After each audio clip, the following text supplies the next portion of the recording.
Welcome to Simplified UPSC by PPP, where we listen, learn, and grow together.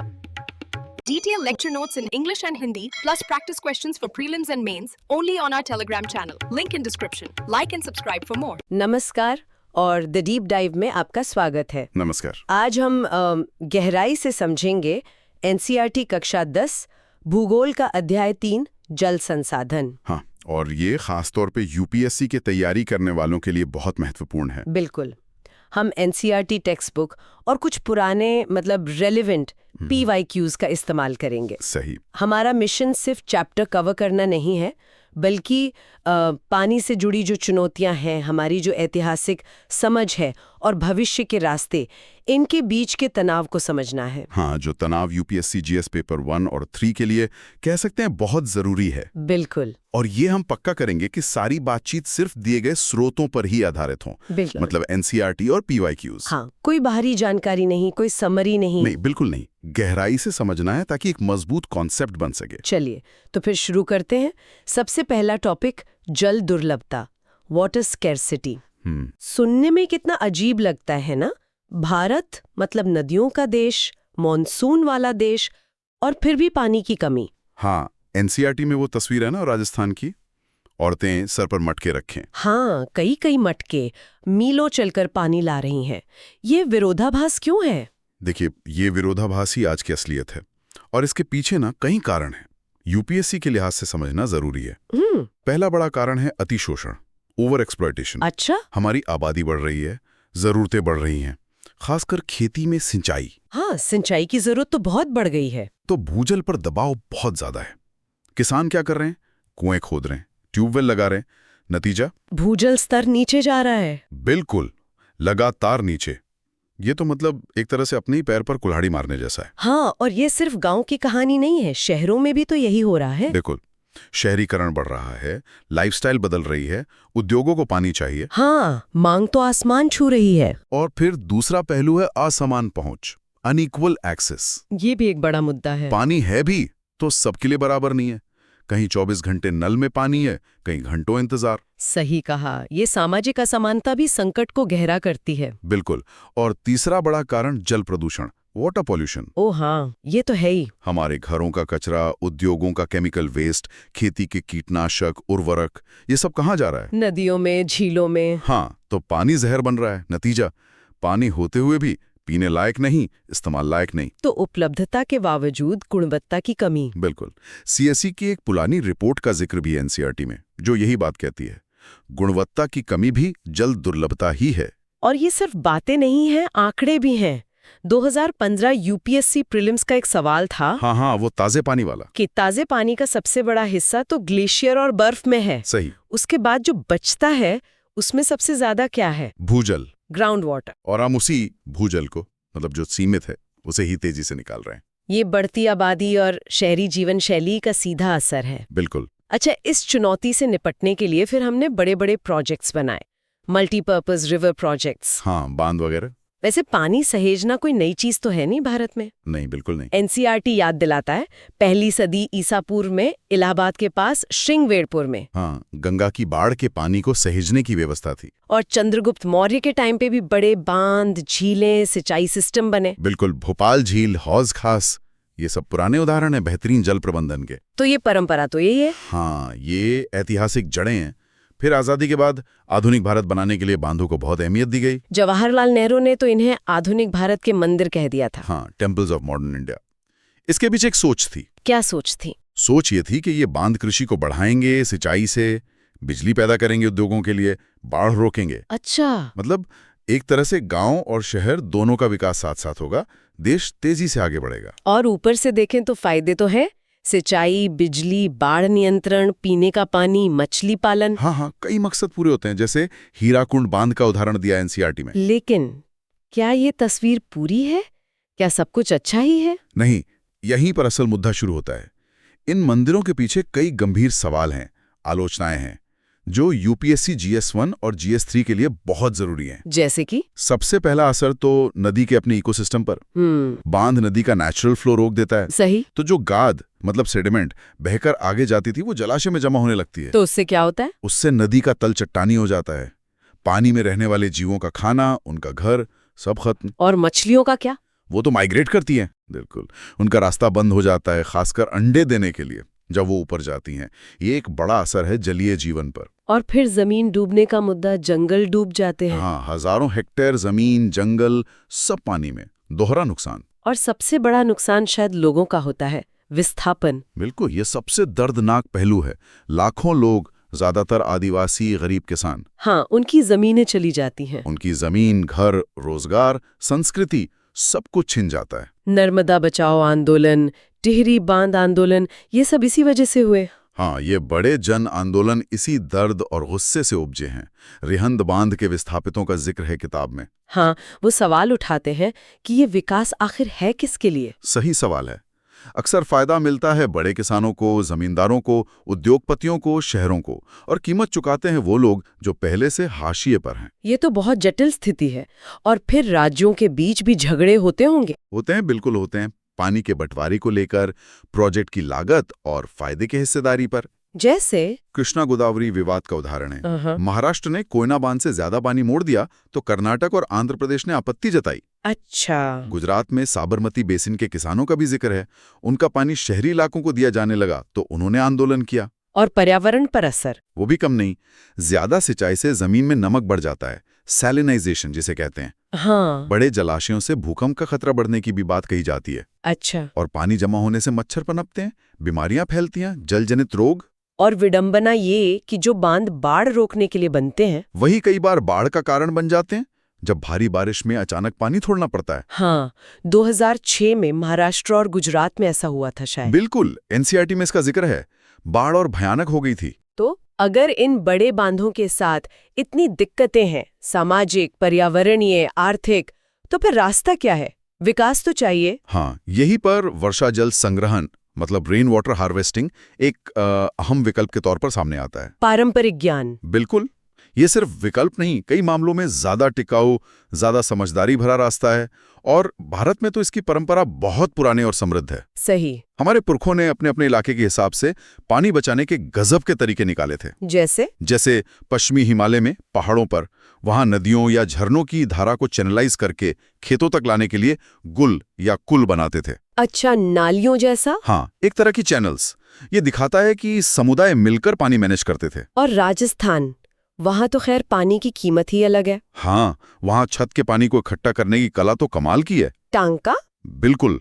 Bikaner, Phalodi, Barmer, वहां घरों में जमीन के नीचे बड़े बड़े टैंक बनाते थे। टांका। कितने बड़े होते थे ये? एनसीईआरटी में एक उदाहरण है, 6 मीटर गहरा, 4 मीटर लंबा, 2.5 मीटर चौड़ा। सोचिए। बाप रे, बहुत पानी आ जाता होगा इसमें। हाँ, छत से पाइप लगाकर सारा बारिश का पानी सीधा टैंक में। और इस पानी को क्या कहते थे? पालर पानी। हाँ, मतलब सबसे शुद्ध पानी। और ये टांके सिर्फ पानी नहीं देते थे, गर्मियों में इनसे जुड़े कमरों को ठंडा भी रखते थे। वाह, नेचुरल एयर कंडीशनिंग। बिल्कुल। दूसरी तरफ बंगाल के बाढ़ वाले मैदानों में, वहां बाढ़ के पानी को खेतों तक ले जाने के लिए खास नालियां बनाते थे, इनंडेशन चैनल्स। और राजस्थान के सूखे इलाकों में वो खादीन और जोहड़। हाँ, जैसलमेर में खादीन, बाकी जगह जोहड़। ये बेसिकली खेतों की मेड़ों पर मिट्टी या पत्थर की दीवार बनाकर बारिश का पानी खेत में ही रोक लेते थे। जमीन में नमी बनी रहती थी। बहुत बढ़िया तकनीकें थी ये तो। और मेघालय वाली तकनीक तो एकदम अनोखी है, बांस ड्रिप सिंचाई। हाँ हाँ, वो मैंने पढ़ा था, बांस के पाइप से थे। और ऐसा नहीं है कि ये सब अब खत्म हो गया है, आज भी ये रिलेवेंट है। सच में? हाँ, कर्नाटक का गेंदाथुर गांव है। वहां करीब 200 घरों ने छत वर्षा जल संग्रहण को इतने अच्छे से अपनाया है कि गांव वर्षा जल संपन्न माना जाता है। ये तो बहुत अच्छा उदाहरण है। और तमिलनाडु, वो तो देश का पहला राज्य बना जिसने कानून बना दिया कि हर घर में छत वर्षा जल संग्रहण का ढांचा बनाना जरूरी है। ये तो बहुत बड़ा कदम है, मैंडेटरी कर दिया। हाँ, अनिवार्य। लेकिन यहाँ भी एक पेंच है।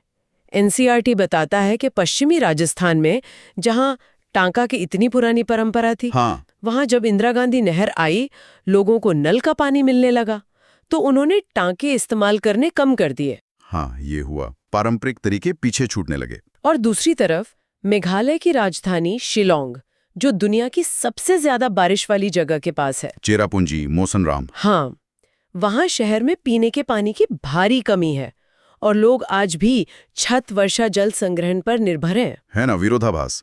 ये दिखाता है कि सिर्फ पानी होना काफी नहीं है, उसका सही प्रबंधन, सही मैनेजमेंट सबसे जरूरी है। बिल्कुल सही कहा। पानी का मुद्दा सच में बहुत जटिल है। अच्छा, अब हमने चैप्टर के मेन पॉइंट्स तो डिस्कस कर लिए। हाँ, काफी विस्तार से। तो अब थोड़ा एनसीईआरटी के आखिर में जो अभ्यास प्रश्न दिए हैं उनसे जुड़े जो मुख्य विचार है उनको संक्षेप में देख लें रिवीजन के लिए। हाँ, बिल्कुल, ये अच्छा रहेगा। खासकर जो मुख्य कॉन्सेप्ट्स हैं वो फिर से पक्के हो जाएंगे।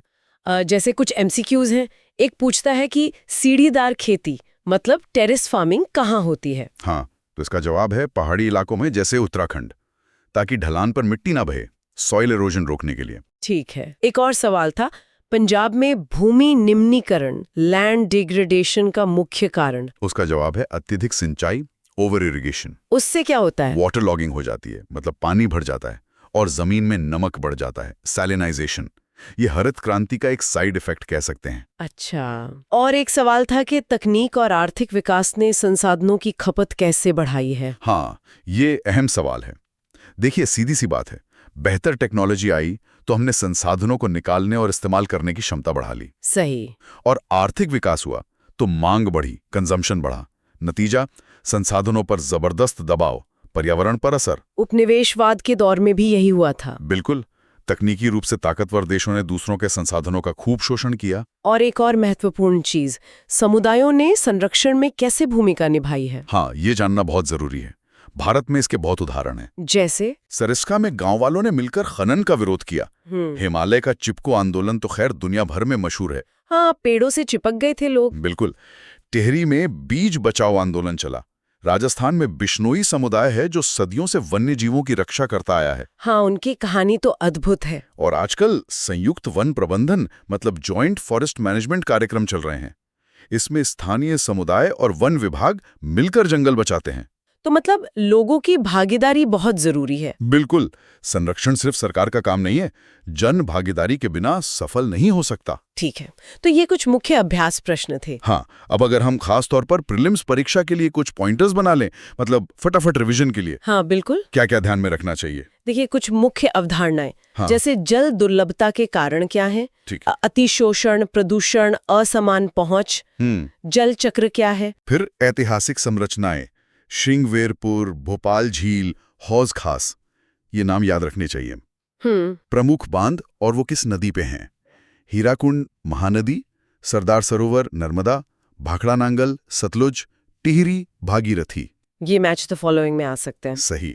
फिर आंदोलन, नर्मदा बचाओ आंदोलन, टिहरी बांध आंदोलन, चिपको आंदोलन, बीज बचाओ आंदोलन। अच्छा। विवाद, कृष्णा गोदावरी विवाद, साबरमती बेसिन का मुद्दा। ओके। और सबसे जरूरी पारंपरिक जल संग्रहण तकनीकें, गुलकुल कहाँ, पश्चिमी हिमालय, टांका राजस्थान, खादीन जोहर राजस्थान, बांस ड्रिप सिंचाई मेघालय, और बंगाल की बाढ़ जलवाहिकाएं। ये तो बहुत सारे नाम हो गए। हाँ, पर जरूरी हैं। फिर कुछ महत्वपूर्ण स्थान, गेंदाथुर कर्नाटक, सफल छत संग्रहण के लिए, पश्चिमी राजस्थान, टांका और नहर का प्रभाव, मेघालय, बांस ड्रिप और शिलोंग में पानी की कमी, तमिलनाडु पहला राज्य जिसने छत संग्रहण अनिवार्य किया। और आखिर में कुछ मुख्य तथ्य, जैसे भूजल बर्फ के बाद ताजे पानी का सबसे बड़ा स्रोत है। ये PYQ 2015 में था। और नर्मदा नदी पश्चिम की ओर बहती है, एक भ्रंश घाटी मतलब रिफ्ट वैली में। ये PYQ 2013 में था। ये हुई प्रीलिम्स की बात। अब मेंस के नजरिए से इस चैप्टर की क्या अहमियत है? देखिए, मेंस के लिए ये चैप्टर कई बड़े मुद्दों से जुड़ता है। जैसे कि GS1 और GS3 दोनों के लिए भारत में जल संसाधन प्रबंधन की चुनौतियां। इसमें पानी की कमी, प्रदूषण, राज्यों के बीच विवाद, बांधों के मुद्दे सब आ जाता है। फिर GS1 और GS3 के लिए ही बड़े बांधों के सामाजिक और पर्यावरणीय प्रभाव, मतलब विस्थापन, पुनर्वास, इकोलॉजी पर असर, फायदे का बंटवारा। ठीक है। GS3 के लिए सतत विकास में पारंपरिक जल तकनीकों की क्या भूमिका है, खासकर क्लाइमेट चेंज के दौर में। हाँ, ये बहुत रेलेवेंट है। फिर GS3 में ही जल, कृषि और खाद्य सुरक्षा का जो गहरा रिश्ता है, सिंचाई का महत्व, पानी की ज्यादा जरूरत वाली फसलें, भूजल पर हमारी निर्भरता और क्लाइमेट चेंज से कैसे जुड़ता है ये। GS3 का ही पार्ट है क्लाइमेट चेंज एडेप्टेशन, मतलब जलवायु परिवर्तन के प्रभावों जैसे अनियमित बारिश, से निपटने में वर्षा जल संग्रहण जैसी तकनीकें कैसे मददगार हो सकती हैं? समझ गए। तो ये चैप्टर काफी सारे आयामों को छूता है। बिल्कुल। और इस पूरी बातचीत के बाद एक बड़ा सवाल मन में आता है, शायद हर यूपीएससी एस्पिरेंट को इस पे सोचना चाहिए। क्या सवाल? कि भारत अपनी विकास की जरूरतों जैसे ऊर्जा और सिंचाई के लिए हमें बांध चाहिए, और दूसरी तरफ पर्यावरण की स्थिरता और सामाजिक न्याय, मतलब विस्थापन न हो, पारंपरिक ज्ञान को इज्जत मिले, इनके बीच संतुलन कैसे बनाए? हाँ, ये बहुत बड़ा सवाल है और इसका कोई आसान जवाब नहीं है। ये एक सतत चलने वाली बहस है, एक चुनौती है। बिल्कुल। तो ये थी हमारी आज की कोशिश एनसीईआरटी के जल संसाधन अध्याय को यूपीएससी के नजरिए से समझने की। हाँ, पानी सिर्फ H2O नहीं है, ये जीवन है, अर्थव्यवस्था है, समाज है, राजनीति है, सब कुछ है। हमारे साथ इस गहरी डुबकी में शामिल होने के लिए धन्यवाद। धन्यवाद। उम्मीद है ये चर्चा आपकी तैयारी में कुछ मदद करेगी। इन मुद्दों पर गहराई से सोचते रहिए और अपने आसपास पानी के महत्व को समझिए। Thanks for watching. Follow us on Telegram and Instagram. Don't forget to like, share, and subscribe.